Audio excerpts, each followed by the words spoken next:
دانشجویان عزیز، موضوع امروزه ما چون هر وقت آیلا. آیلا معلم درست. باز همین موضوع چون هر وقت عادت کردیم معلم. 30 سال نزدیک آمده ایستاده است. عجیب که از معلم یا از ما فریده؟ از معلم. کنی که هر یک حرف آیلا را شرح میدهد. حرف آ. حرفی آ آش. درست معلم، در خونه که آش نباشد اونجا حتما نفهمی جنجال می شود. 100%. ای. حرف ای اشتها. اشتها نباشد آش رو کی میخورد؟ در آیلا اشتها نباشد چی خیال؟ اشتها. ل. حرف ل لذت. لذت. درست. آش را با اشتها خورده؟ لذت میبری. درست. ا. انگور یا انار؟ انار. انگور و یا انار کدام وریانت؟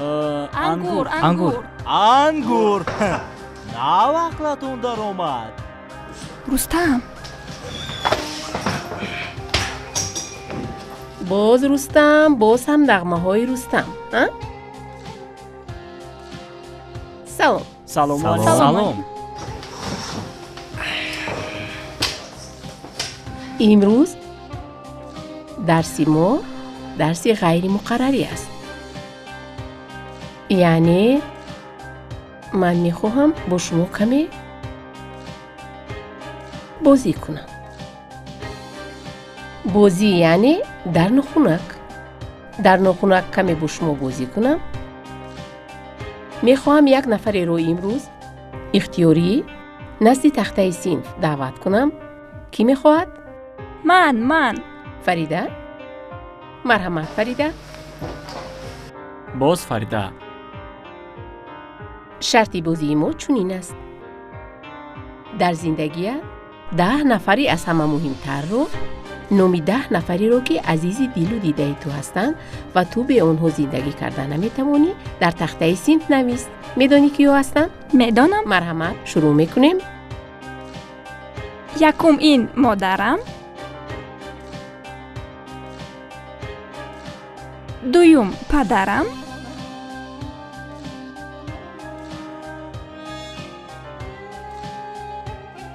سیوم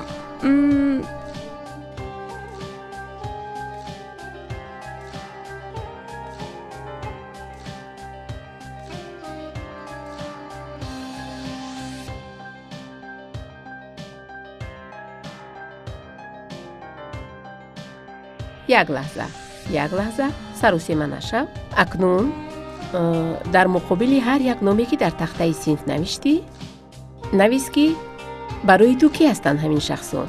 آرزو کی است؟ فریدون کی است؟ فهمیدی؟ مرحمت. می نویسیم. دلخواه طوری که گفتم این مادرم. بله. حیدر این پدرم. فریدون این پسر جانکی من. آرزو این همسری من.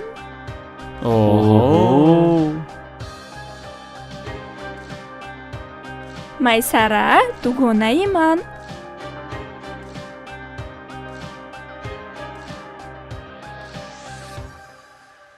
فاطمه این بیبی جانکی من. فریده ما رو هم فراموش نکنی باز.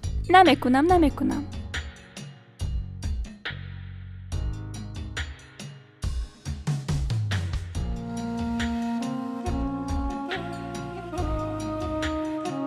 هشتم.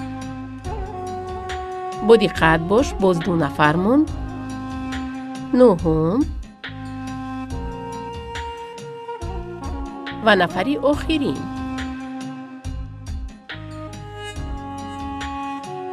کفایه. 10 نفری مهمی که برای فریده خیلی عزیز هستند در تخته صنف درج شدند. چی؟ ما رو ننوشت کو؟ چی ما در نزد خودت قدر و منزلت نداریم؟ معلمه جان، ممکن باز نام یک نفر دیگر رو نویسم؟ فریده موافق شرطی بازی که امروز باید انجام دهیم نامی 10 نفر باید نوشته شود. آخر عزیزانی من 11 نفرم. ولی اگر تو خواهش داشته باشی سخت اصرار کنی اجازه. نامی 1 نفر دیگر رو اجازت میدیم که نویسی. 11 رستم. انا نوشتم.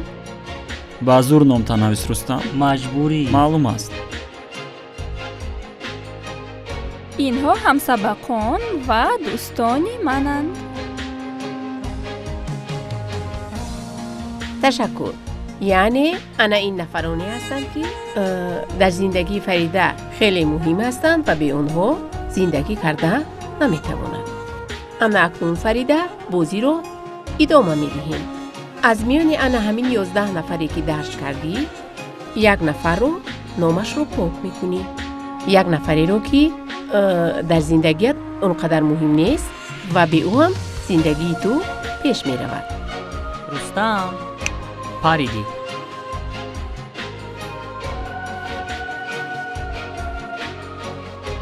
خیر امروز میسره نیست. او رو پاک میکنیم. یعنی بدون گناه میسرانی زندگی تو پیش می رود. بله. ادامه می دهیم. جدی تر شوید بچه ها. انا اکنون باز نام 1 نفر دیگر رو از تخته صنف پاک می کنید. نام 1 نفری رو که زندگیت به او می تواند آرام آسوده بگذرد. مرحمت انتخاب کن فریده. او همون نومی کمپیر بیبیتک پاک کن و عمر شرچه نمود از چی در کن؟ خیر مایلش. روزیم. ادامه می دهیم. باز نامی 2 نفر رو. نامی 2 نفر رو که در زندگیت اونقدر مهم نیستند از تخته صنف پاک کن. مرحمت. پاک میکنیم نامی 2 نفر رو. ин корро накун Фарида, ба ман ин тавр нигоҳ накун. بخشش بچه ها. масрур, ҷураҷон, паридӣ. 2 نفر. 1 نفر رو پاک کردی باز 1 نفری دیگر. рустам рустам аст. بچه ها جدی تر می شویم خلال نمیرسونیم و فریده. از میونی انا همین باقی مونده ها باز نامی 3 نفر رو پاک کن. نفرانی رو که در زندگیت اونقدر مهم نیستن.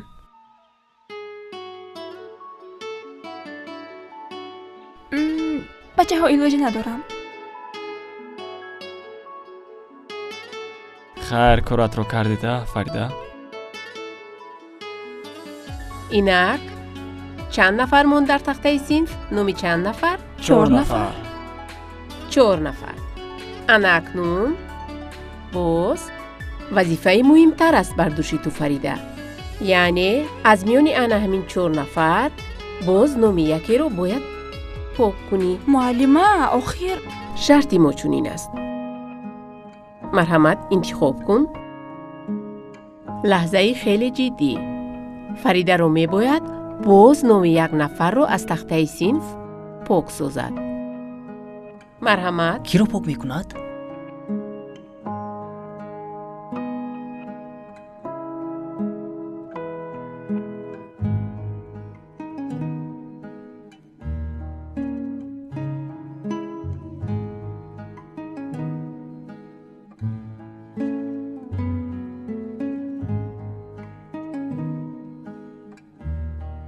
انا اکنون وظیفه تو باز مشکل تر می شود.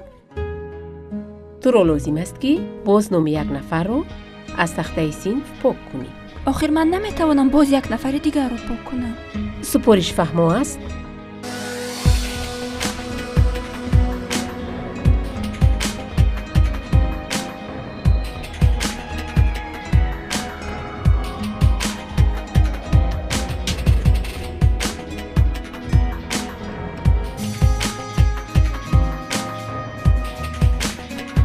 مادرش رو مادرش را پاک کرد. اکنون ببینید از همون 11 نفری که در تخته صنف نوشته شده بود همگی 2 نفر باقی موند. فریده رو میباید جدی تر شود، یعنی که انتخابی آخرین باقی مونده است.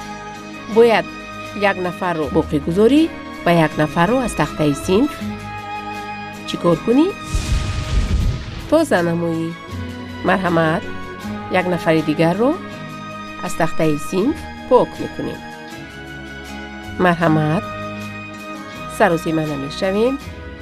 فریده باید نام نفری رو که برایش خیلی خیلی عزیز است باقی گذاشته نام دیگری رو تازه کند.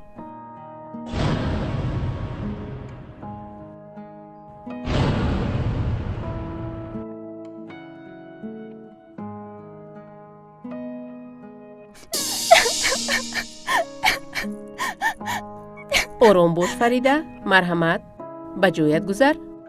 آرام باش به جایت گذر.